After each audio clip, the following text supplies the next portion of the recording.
एक बार एक किसान भगवान से बहुत ही नाराज हो गया। किसान बहुत मेहनती था, बहुत मेहनत से वह खेतों में अनाज उगाता, उसकी देखभाल करता, पर अक्सर उसकी फसल खराब हो जाती। कभी सूखा पड़ जाता, कभी बाढ़ आ जाती, कभी तेज धूप, कभी आंधी। कोई न कोई कारण बन ही जाता कि उसकी फसल खराब हो जाती। एक दिन वह किसान गुस्से में आसमान की ओर देखकर भगवान से कहा, हे ईश्वर, आपको लोग सर्वज्ञाता मानते हैं कि आप सब जानते हैं, कहते हैं कि आपके इच्छा के बिना एक भी पत्ता नहीं हिलता, पर मुझे तो लगता है कि आप छोटी सी छोटी बात भी नहीं जानते। आपको तो ये भी नहीं पता कि खेतीबाड़ी कैसे करते हैं। अगर आप जानते होते तो हर समय जो बाढ़, आंधी और तूफान आते हैं वो कभी नहीं आते। आप नहीं जानते कि कितना नुकसान उठाना पड़ता है हम किसानों को। यदि आप मेरे हाथ में यह शक्ति दे दें कि जैसा मैं चाहूँ वैसा मौसम कर दूँ, फिर आप देखना, मैं अन्न के भंडार लगा दूंगा। भगवान इस किसान के तीखे वाक्य सुनकर मुस्करा रहे थे और वह किसान के सामने प्रकट होकर बोले, मैं आज से तुझे ये शक्ति देता हूँ कि तुम अपनी खेती पर तुम्हारी जैसी इच्छा हो तुम वैसा मौसम कर दोगे।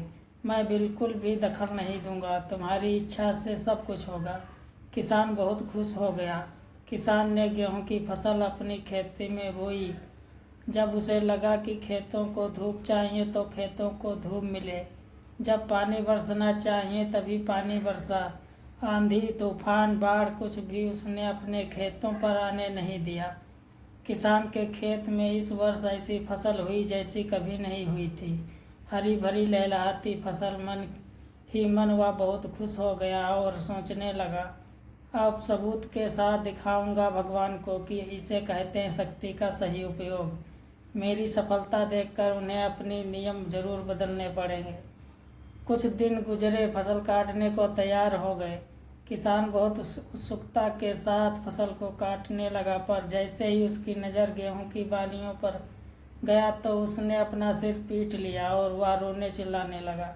गेहूं की एक भी बाली के अंदर गेहूं का दाना नहीं था।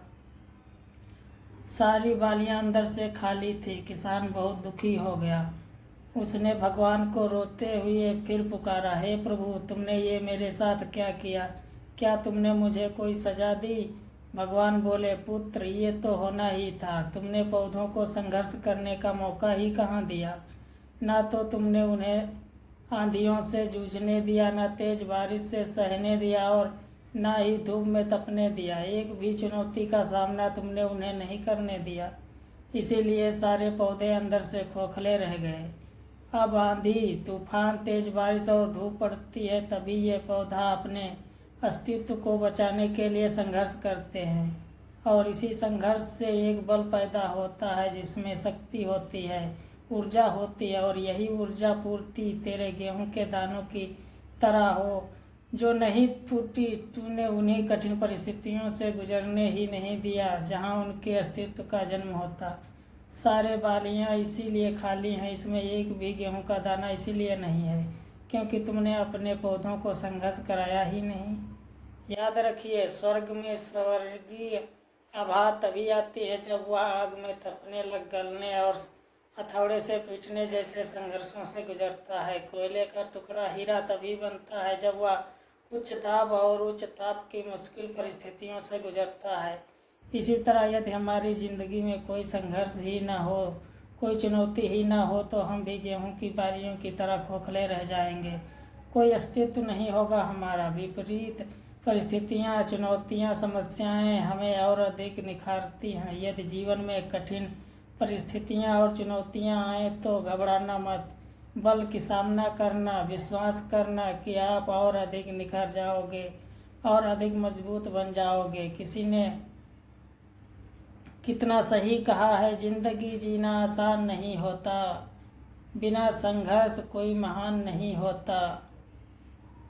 जब तक न पड़े हथौड़े की चोट तब तक पत्थर भी भगवान नहीं होता।